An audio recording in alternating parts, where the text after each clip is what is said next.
makes absolutely no sense, or too many clicks, or too many things like that. And it really has to be uh, uh, really transparent about what you're doing and what you're trying to achieve as you have this interaction, whatever that interaction is, filling out a form, asking a question. It needs to be very intuitive, and I think that creates very much a positive experience. Absolutely. Absolutely. Chris, you have Yeah, any thoughts there? I was just going to jump in because we're at the beginning of the session. Maria, it's great to be with you and Mike and everybody who dialed in on this fine Friday. If you're on the East Coast, it's like summer. We just skipped springtime, and it's 5 degrees out here at my farm in Shenandoah Valley. They announced 73. I was sweating running around outside, but good to be with you all. We throw around terms like CX and DX because we're in the IT space, and I think everybody knows what it means. But simply said, it's what Maria was talking about. It's right. How is the engagement with whoever your customer might be, or if you're the customer coming in, on digital platforms, right? And so the DX is the digital experience. You can certainly call on a telephone still today. You can walk into a brick and mortar, facility, whether it's, applying for SSA benefits, IRS, if you want to go into an office, they're still in almost every county in the country, or about 1,000 of them each across the country. But this is right about the digital experience, and what does that really mean to people? And let's be honest, I mean, everybody now it's a digital native. Even if you're in late stages of your life, you've had some experience with computers at this point. There is nobody. We used to worry about that back in the day, as things were being designed. Did we have to worry about a certain part of the population? We still have people that need, enhancements made to systems for whatever their needs may be to be able to have a fluid interaction. But this is really about how does the government, right, expose their services or their information in a meaningful way that's really, as you said, Maria, in my mind, easy to do, right? And the reality is, though, someone may be coming in, younger generations are likely going to be on a handheld with a very small screen. Folks up a generation or two, but not coming to the end of their lives, right, are probably going to still be on larger tablets and PCs and laptops. And so, a few years ago, we used to have to design to each one of those kind of in its own way, and we couldn't cover every one of them in a good way. So I think, what people expect today, just to set the stage, and I took a long time to get here, is that people expect that wherever they are, you're going to meet them, right? Whether it's a Yeah. handheld device, a tablet, or a heavy PC, still to this day. So I'm always amazed at how broad the interactions can be in the commercial sector or in government, right? I mean, you can have a really seamless, great interaction. Like I'll name one out there. I don't own stock in them, but Fidelity is one that I found has a really intuitive user interface, whereas another bank that I have, in a local area, just is not quite where Fidelity is. But that's probably because of the size and scope and scale of them. But setting the stage, I think there's still a wide array of digital services out there. Some of them are really good, some of them are okay, and some of them are not the best. Right? Yeah. That's the world we're living in. Sorry, Yeah. back to you.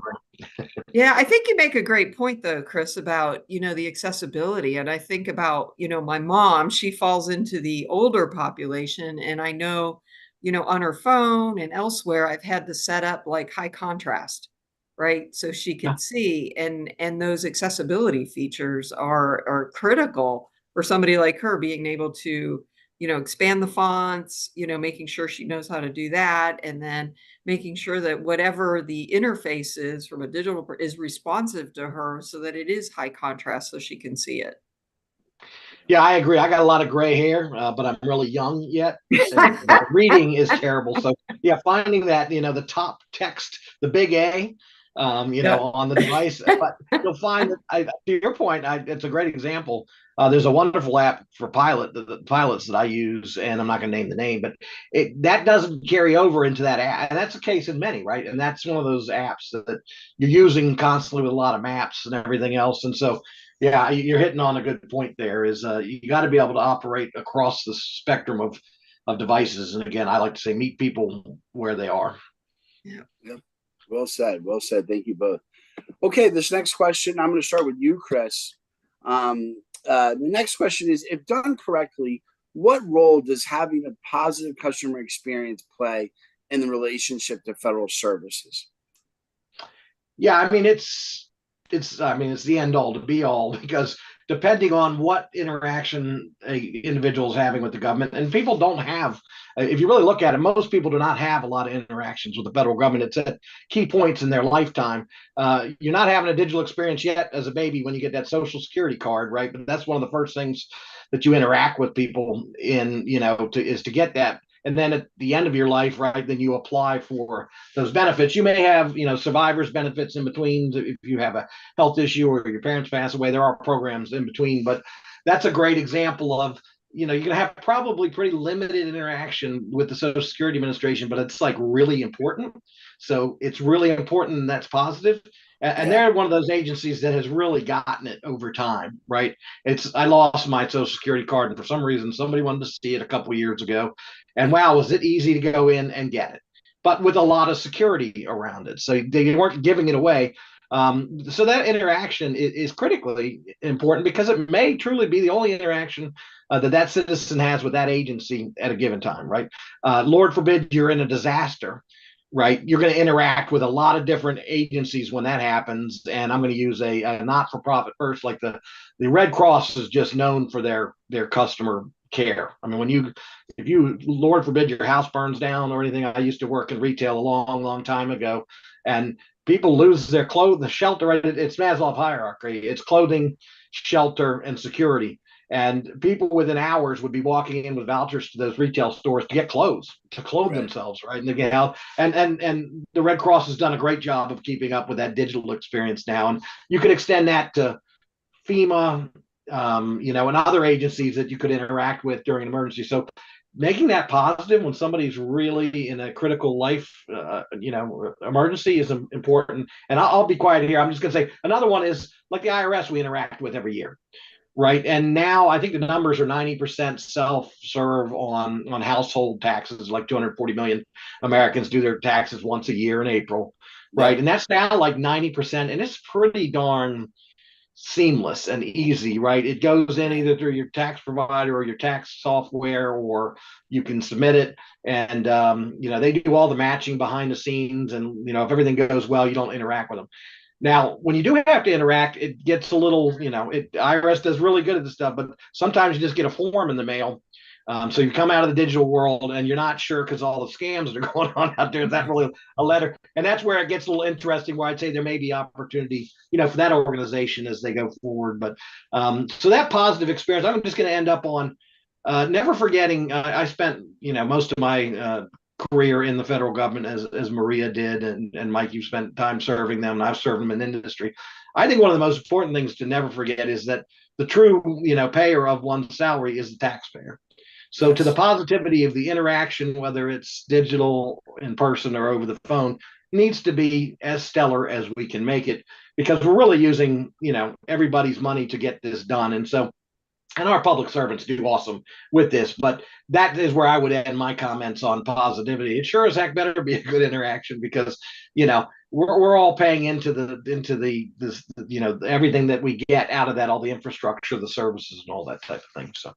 Yeah, I That's think right. if I can add on, Chris, I think you make some really great points, and that, with both of us serving so long in the federal government, we know our way around all the agencies and all of that. But when you step outside the Beltway and step outside of other very populated federal centers across the nation, people see the federal government as one entity.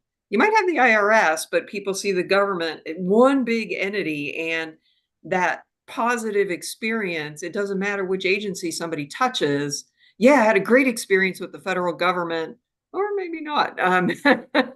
But I think when we think about federal services, taking the perspective of that customer, that they see it as, oh, the federal government, right? And look at it holistically, not just agency Yes. by agency. That's a great point, Maria. Absolutely. No, great point. All right. Wonderful. Thank you guys both for those answers. Next question. I'm going to start with you, Maria.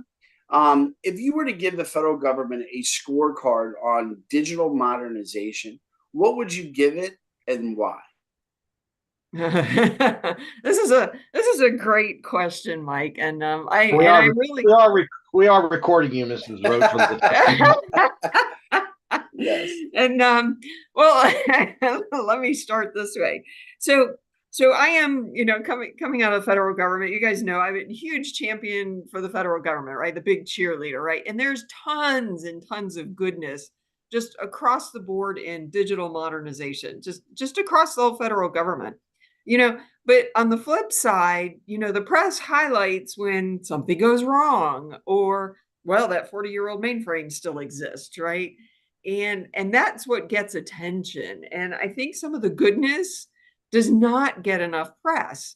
Or when somebody has a positive experience, that doesn't get enough positive. You guys know as well as I do, right? If you have had bad experience, how many people are you going to tell? At least 7.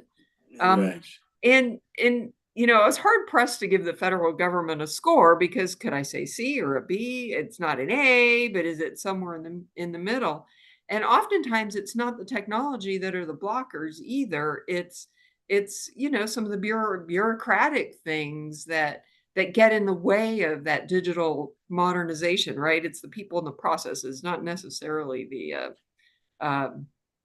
technology. And when Right. you look at the CX executive order, right, for one, that came out nearly 2 years ago, Yep. and then most recently, OMB published the agency priority goal updates, right?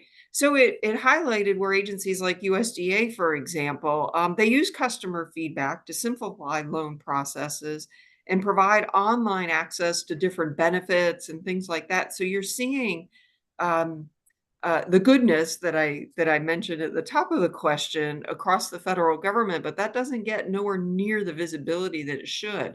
Right. Especially across all the other agencies, there's a lot of modernization, a lot of things that are happening that are definitely public facing, that are being changed. Again, the goodness doesn't get a lot of attention. A lot of times the bad, it's about, well, it was a bad experience that gets all the press. So I'm Yep. hard pressed to give it a score, but I think I told you why. No, wonderful answer. Chris, any thoughts there, sir? Oh, you got the mute button going.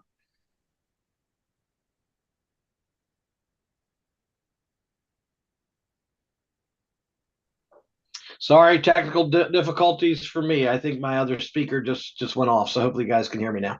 Yep. Yeah, I was right where Maria was. It's hard to give a grade. The federal big government is very big, but I'm in the same range. I think it's a B minus C plus, because there's always something to do, and some agencies are at an A plus, and some are probably down at a D, right? I mean, it's just how it is, and that Yeah. you could say that commercially too. I used a couple of examples of banking and financial tool sets that I have at my disposal. One is a smaller regional bank, and the other is a big behemoth, and the behemoth is doing really well, and the regional bank leaves a little bit to be desired in my estimation, right? And I think that's true, and that's even true down within agencies. So, I'd like overall, it's very good. I mean, there's a lot of effort that has been put into this, but we always have to continue to go forward from Yep. my perspective. And again, there are examples that we could cite where and we probably will here in the next few minutes, right, where it's frictionless and really easy, and other places where you're hunting and pecking. One of my pet peeves is that the in my business, being in the business of government, if you will, and very connected to it, and having been in government, is the amount of information about the agencies that's easily found is not consistent across the federal government. Now, there was an attempt, USA Gov, which is a really good site, and I didn't get a chance to pull the statistics on it, but that was a broad attempt to take and try and give an umbrella over the 24 CFO Act agencies, and the 100 or so other kind of boards and commissions and independent agencies that are out there. So, but always room to move forward, but definitely not not laggards across the board for sure. Yeah. Yes.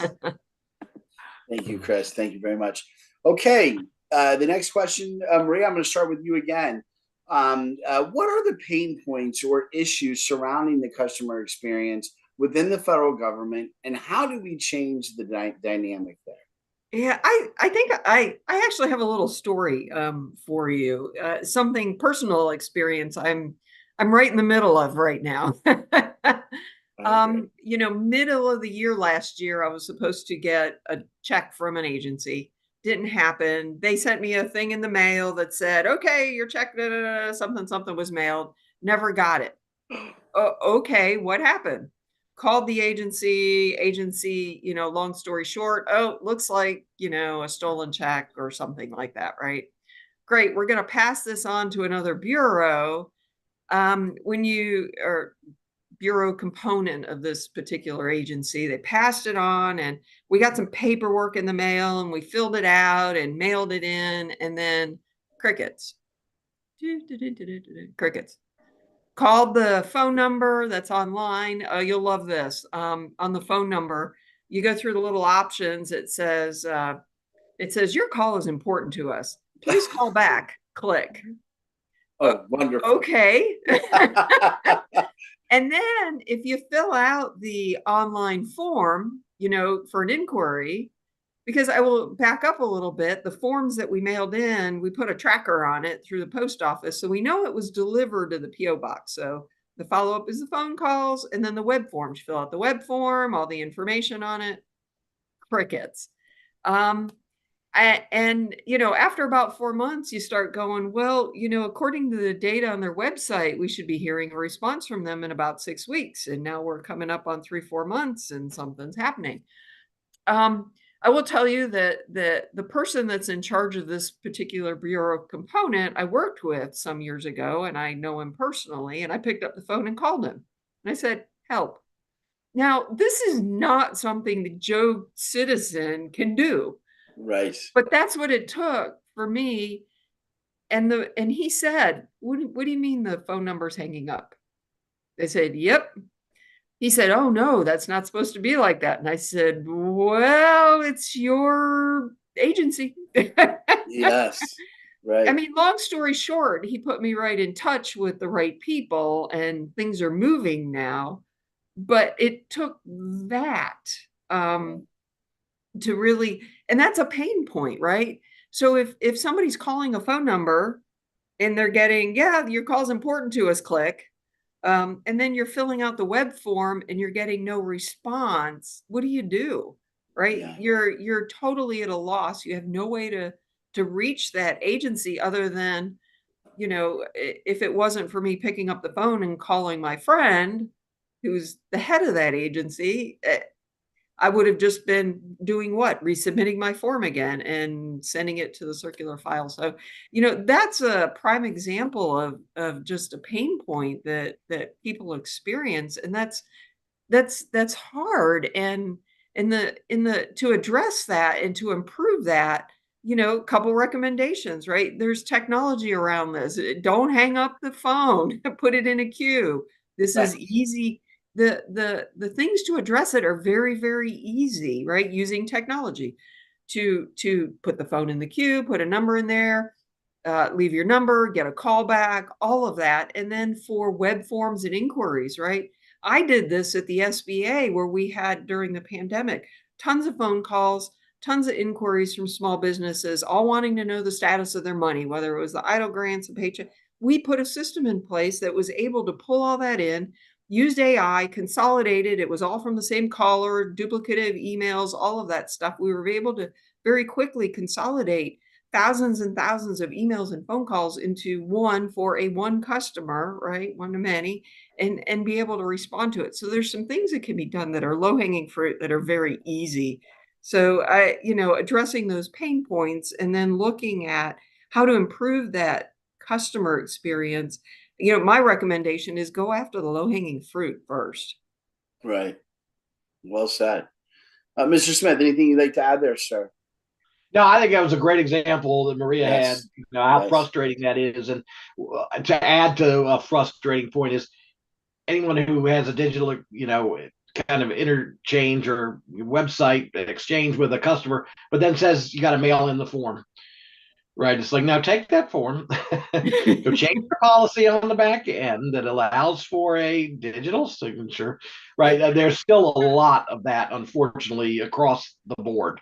I got to have this for my audit records. Well, that's fine, but find out the way to automate that, break down the silos and the red tape, and go change it for your customer. Because in this day and age, right, when you have to fill something out online and then go and fill it out and mail it in, or the only way to get it in is to mail it in. I'm not going to name names, but there's a registration process in the federal government for certain types of conveyance, and it's still pretty much paper based, and it takes months, and they always ask a question. So it generally takes about a year to register something, and it's just completely untenable. Right. Yeah. And I know there's a lot of reasons from a safety and a regulatory standpoint, but in today's age, you can find ways to accept digital signatures and not have the paper, right? Yeah, Print it out on exactly. your end. If you want to print it out on your end and put it in a folder in somebody's desk, but that's really old school too at this stage of the game. So, Yeah, with just having blockchain and everything else, you can do it. yep. It's just having an assigned case number and being able to go in and look at the status. I mean, I'm on 2 years into something and I'm having to call all the time. Okay, what's the status? What's the status? Well, if I had a case number and I was able to just log in and go look at it, I would know where it is. Those are very simple things. Yes, well Back to the said. positive interaction. Well said. No, you both bring up great points, and the citizen population is out there dealing with the commercial world, the majority of the time, and everything is speed to market, right? So, the federal government's got some work to catch up there. Okay, great. So, Chris, I'm going to start with you on this one. If a government organization wants to improve their digital customer experience, what are the essential matrices or other factors they should take into consideration to deliver a better customer experience? Well, take a step back initially, right? If you're looking at how to modernize, improve your digital, the digital experience and the customer experience through your platforms, it's really important to take a step back and put yourself, and Maria said this earlier, in your customer shoes. I mean, yes. Right, and start with the outcome up front, right? Well, what is the result, the outcome, and how's it going to be viewed from the customer's perspective, right? That should really drive you through the whole process. To this day, and I'm not going to hit the government on this any more than I'd hit the commercial sector, people still don't get that right. So it's critically important that you do this strategically before you get tactical, right? But then the metrics are easy, right? And it's making sure you got feedback kind of mechanisms in an automated manner at each point, right? It's starting with that high touch again up front with the customer focus groups, and putting them in the driver's seat, using agile methods to kind of iterate and test things as you're going forward. But the biggest metric you're going to get, if you can get people to give it to you, is customer satisfaction, right? How was my interaction? You can make that easy. Hey, 1 star coming out, and if you less than 1 star, please give us some comments on where we can improve. There are things like the customer effort score, that you can figure out how many clicks did somebody have to go through, how many starts and stops did they have, were they kicked out, that type of thing. And then just your digital kind of KPIs to begin with, right? Do you get a high level of direct traffic? How much indirect traffic are you getting if you're using other channels to get your people to where you are? What's the dwell time on your site, how many times they click through? So there's a million metrics out there. Yes. Picking the top ones, but really it's about the customer's interaction and how to go. And I would also say making sure you're multi-channel.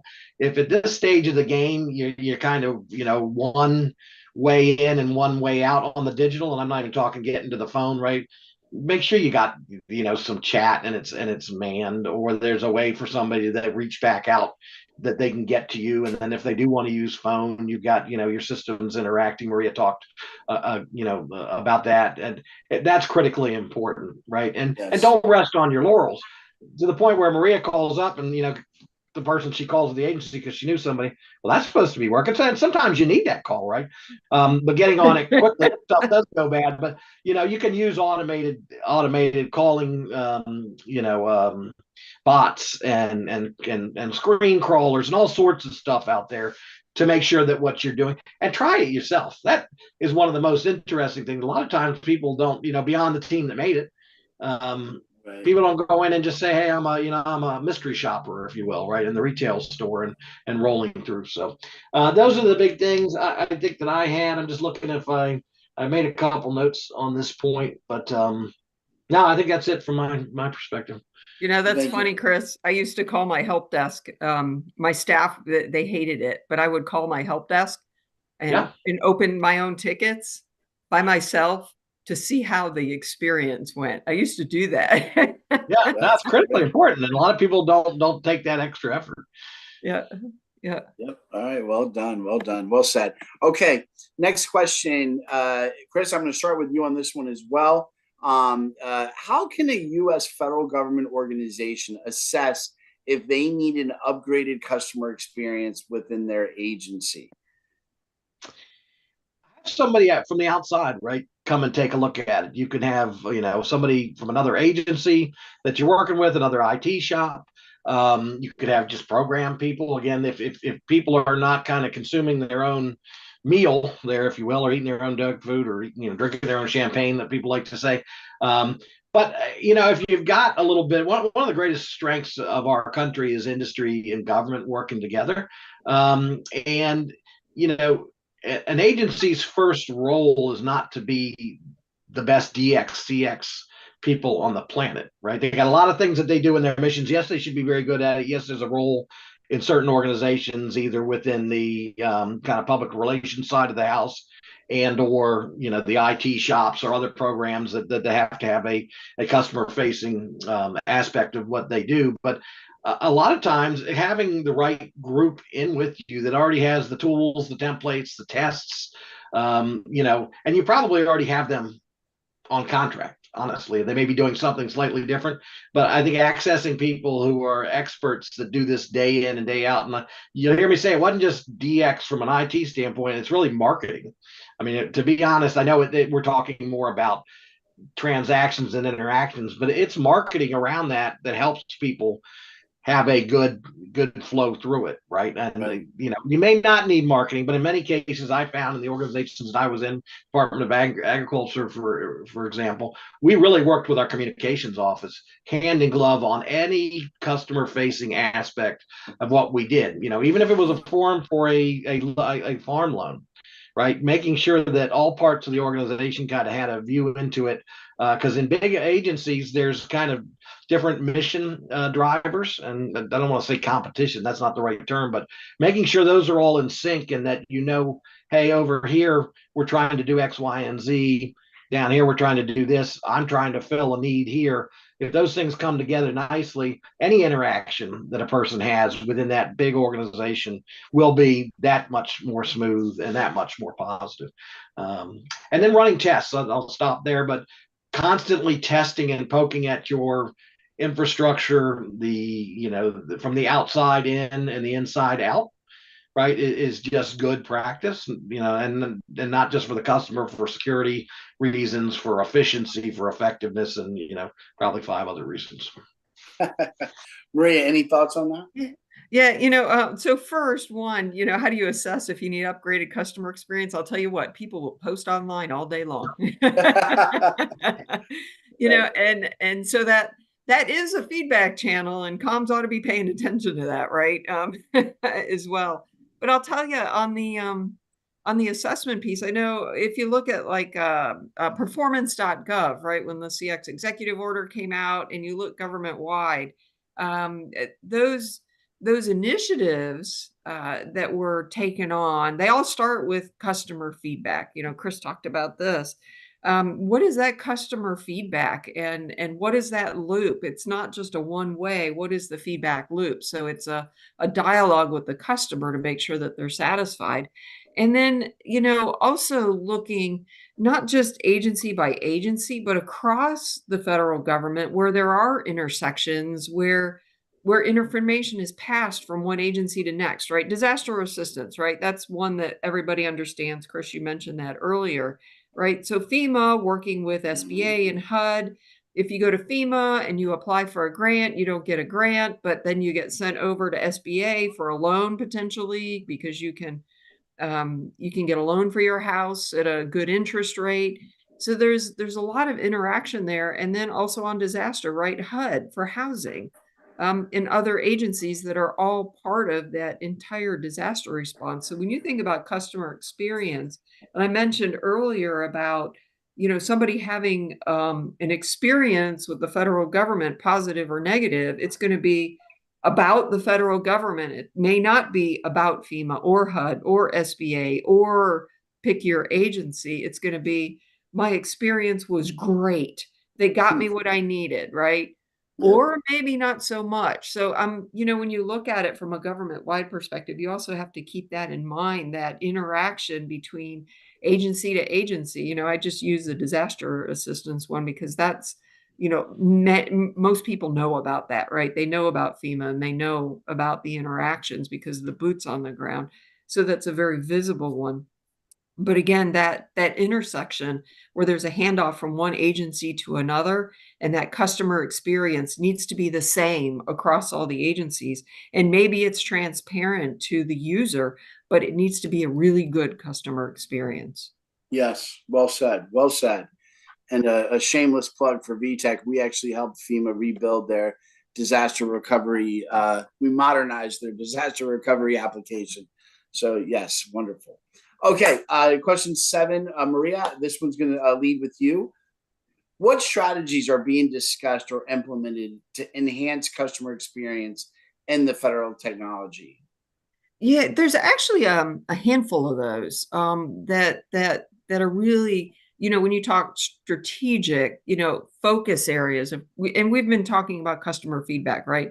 And it's not feedback for feedback's sake, but how do you operationalize that feedback from multiple channels, right, to improve the service at the customer level? So you're going to have feedback coming from many, many, many different places, those high impact service providers for veterans, students, families, farmers, taxpayers, whoever it might be. So you have to be able to operationalize that.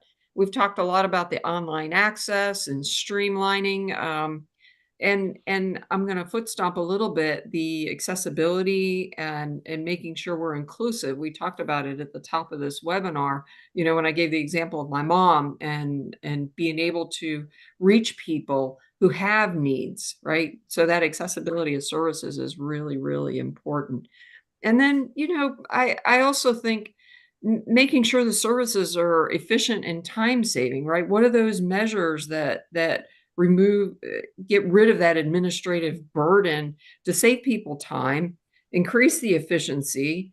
Are there things that are auto-populated so you don't have to enter them in 6 times? Do I have an account that's got my mailing address so I don't have to keep entering it in over and over again? So there's a number of themes just across the board, from efficiency, time saving, that personalization. My address is already in there. Why do I have to do it again? And just continuing to improve that and leveraging technology to really enable that customer experience. There are so many ways to do it, to simplify, streamline, and just enhance the services across the board.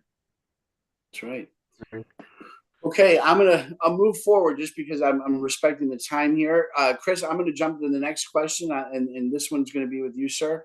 How can you make sure that federal employees are involved in delivering a great customer experience? That's a good question. Yeah, I mean, I think we talked about it throughout, right? It's having the end game and the customer in mind. Why is someone going to be, interacting with us through this channel? Right? What would I like if it were me? Right? And it's the old golden rule: treat folks how you want to be treated. But again, it's also that most of what we deliver today in the United States is government, industry, and sometimes academics coming together to solve a challenge. CX and DX has moved forward through a multidisciplinary, set of folks: marketing, digital experience people, forms people, process people, industry, academic, and government employees. So I think those individuals in the government that figure out that it's a team sport, and why you're putting points on the board again is for that outcome for the citizen, are going to be successful in how they're doing it, and they're going to continue to try and improve over time, as Maria was just talking about. Right? It's not a do once and you're done, you win an award, and you go home. Right? There's a great internal facing application at the Department of, I'll use the Department of Agriculture. We certainly had them at AT&T as well, but I will never forget. But one of the best kind of learning tools in the government. It's a online education system where there's customized training. There's stuff from college. It's their learning system, award winning. Yes. Great people jumping in there, getting advanced degrees, learning IT skills, learning marketing and finance skills, you name it. But we would get customer feedback that people hated the training. People started conflating the training with the digital experience, and that's what they hated was the mandatory training that really wasn't done real well in house. And I'll never forget traveling with the Secretary of Agriculture, and because everywhere I went in agriculture, I'd go and ask, if there was a customer sitting there, the customer or the workers were my customers too. All the different employees in mostly county agencies, you'd see the farm services, rural development, natural resource and conservation. They're out in every county. There's like 3,000 offices, and no matter where I go. So I was with the secretary one time, and he said, "Chris, why do people hate this? This digital experience with the training system?" And I had to tell them, "Well, they don't hate it. Actually, it's like award winning, and they love it. What they don't like is the mandatory training that we do." And there, I don't want to unpack that here. Some of it wasn't done real well. Some of it just wasn't fun training, and it's mandatory training. So it's the stuff you had to do, but we worked on that. Right. And so, I think that's where the back to the employee who owns this, the SES, the managers, the worker that owns the work unit down to the individual that has to use the system, or internally or externally is serving our customers. They got to really think about it end to end and be in charge of it, but they need to bring a whole team to the fight to win. So I'd say that's how you put the federal government in the middle of being successful here. So I want to add a little different take on this and say, how can you make sure, all the federal employees I've ever worked with over my career, they are inherently about serving the taxpayer and about the public, right? It's about public service. And sometimes, like the example I gave, right? Once I got in touch with somebody, I had great experience, right? But it was getting to that point and talking to the person or the emails that were going back and forth. I had a great customer experience once I got to a point. So, I think sometimes it's not always just making sure that they're involved, but that they want to do it. And sometimes the mechanism of getting to it is sometimes a little hard. Well said. Well said. Thank you, Maria. All right, that was good because I was taking the question in a completely different direction. So I think we hit two sides of the same coin. Yep. That was good. Yeah. Yes, your answer was good. Very good as well, Mr. Smith. Okay, I'm not looking at. What are you trying to say, Mike? I'm comfortable in my own. I'm comfortable in my own skin. No, I'm kidding. I think it was. No, I think it was. I liked where Maria took it, right? Which is that federal engaged in the actual customer, right? Which is, to be honest, a lot of times the federal employee is not. That's one of the things I noticed from a state and local to a federal. A lot of our federal employees never see the customer. So I like where Maria went with it. Yep. Little different breed. That was good. Yeah, very good. All right. Next question. Maria, I'm going to start with you on this one. When selecting a partner to help update or create a net new customer experience for their organization, what factors should a federal government agency consider? It's about the people and it's about the engagement, right? There's a project I was looking at recently, and it's about making sure the business is getting what they need, right? So when I'm selecting a partner, are they just looking at the technology, or are they really taking into the perspective of the mission, the business, the needs of the customer, all of those things? So that's a big factor. Not that we're going to bring in technology and we're going to do a thing, but you have to have that engagement across the board, not just from your customers, but also from the key stakeholders within the agency, within the business, that really understand the nature of whatever it is that you're trying to do. So that it has to be, I want to say personal, but I think there has to be a personal touch there that makes sure that it's just not techie and you're just not throwing something out, and that there's also follow through, so that even as you're rolling out new technology, you're educating the users across the board and making it seamless and easy for them, whether your customers are internal, your business partners, or they're external customer facing. So you have to take all of those factors into account when you're selecting um, a partner, right, to help with this, that they really get it. Then it's not just about the technology. Well said. Mr. Smith, any thoughts? Yeah, I think Maria nailed it with the caring and being a subject matter expert in the business you're about, the mission you're delivering, the service you're delivering, takes you the next mile, because the technology is the technology. So it's that understanding. And again, I would add to that, right? It's having somebody I always enjoy the conversations with colleagues like you guys and VTech on companies that bring a multi-domain kind of understanding of the CX DX world, but then have that mission understanding, because you're going to get the best result. And then I always like to say, on whatever the project is, and it doesn't have to be IT, DX, CX, or any other acronym, is when stuff goes wrong, how do we react as a team to resolve it? Because invariably something goes wrong, right? And Yes. So something's going to gum up, and a customer's going to be left stranded somewhere. How do we react to that and take care of it? How do we proactively see that? So having the right tools and feedback loops in place, that the queue isn't overflowing and it's popping over and saying, yeah, thanks for your call, you're first in line, and hangs up on you, or you're eighth in line. That's not good. So definitely, I think that the team, putting the right team on the field here, that has the mission first and always, but then has the expertise to deliver successfully with low risk. Thank you, Chris. Okay, this is the final question of the day, and Maria, we'll start with you here. Considering the rapidly evolving landscape of technology and the customer expectations, how do you envision the future of digital customer experience in the federal sector, and what key strategies should be considered? I I need to say this again. Don't forget about people that are not online, on computers, on mobile apps, those kind of things. And I'm going to pick on my mom again. She was on the phone with someone a month or so ago, and they were telling her, "Oh, well, just go online." This was a commercial company, and just go online and do X, Y, and Z. And she said, "But." Now, mind you, my mom's pretty computer savvy, but for what needed to be done, she was like, I'm not having any part of this. So she told the woman, look, I can't do this on my computer. And the woman that she was on the phone with immediately switched tactics, immediately switched from just go online and do a thing to walking her through everything.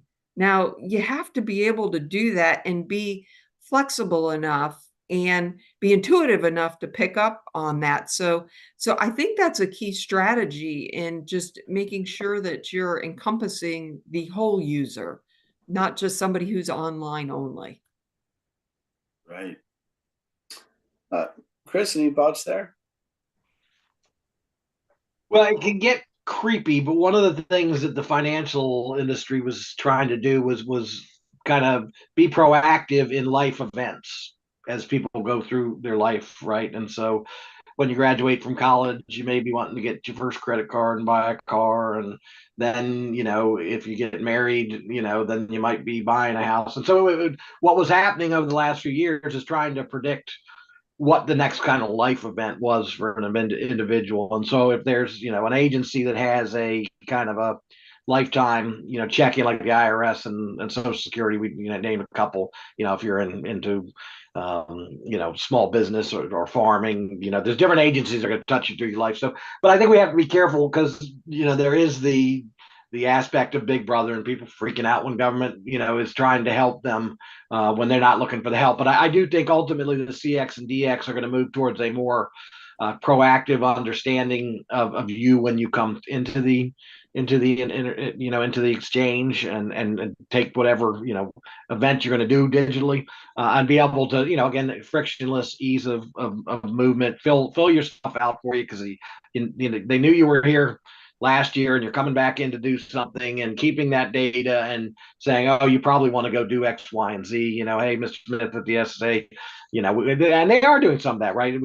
Are you here to apply for, and I'm not quite there, but those types of things I think are going to continue. I think government's going to have to watch that closely to make sure that we don't get into something that does get, to a place where it makes people uncomfortable because we don't want to break the trust anymore, than it already is in the nation, and not on government workers. That's never the issue. But when you look at trust of government and those polls, it's been low, and it's been low for a long time. And again, that's not the public servants; it's more our politicians. But the other thing I would add is that with machine learning and artificial intelligence moving along at the speed that they are, each agency should be looking at that, and there's the guidance from the president's office around this, not just for government, but broadly. How do we take advantage of that? Because I still think that one of the frontiers, and I talked about this, that we don't do as well on is being able to get the information you want from government more easily. There's a lot of open data and a lot of data sets, but navigating the plethora of agencies and departments and trying to find the information you're looking for still is not as easy as it should be. So I think there's opportunity there to tap into some of the large language models that are out there, and perhaps models that are built around government information that allow for meaningful AI impact pretty quickly for our citizens. Yes, no, absolutely. And yes, and I think as we move forward, yeah, I mean, you're absolutely right. AI will become more of a play in that. And a lot of that will be pushed from the commercial market into the federal space. But well, Maria and Chris, I just want to thank you both. What a wonderful conversation. I know we're a little bit over the time limit here, and I appreciate everybody sticking around. We really want to get that last question in also. But Maria, I want to thank you very much. Thank you so much for your time. Chris, I want to thank you as well. Thank you so much for your time. What a wonderful conversation. And we look forward to the next webinar. And if there is any Q&A, I don't see any at the moment, but please ask your questions. We can get them answered by Chris and Maria offline. And we will see you at the next VTech webinar Federation. Great. Thanks, Mike. You. Thanks, Chris. Yeah, thanks Maria. Thanks, Mike and VTech. Great discussion. Yep. Have a wonderful weekend. Guys. Yes. Bye-bye.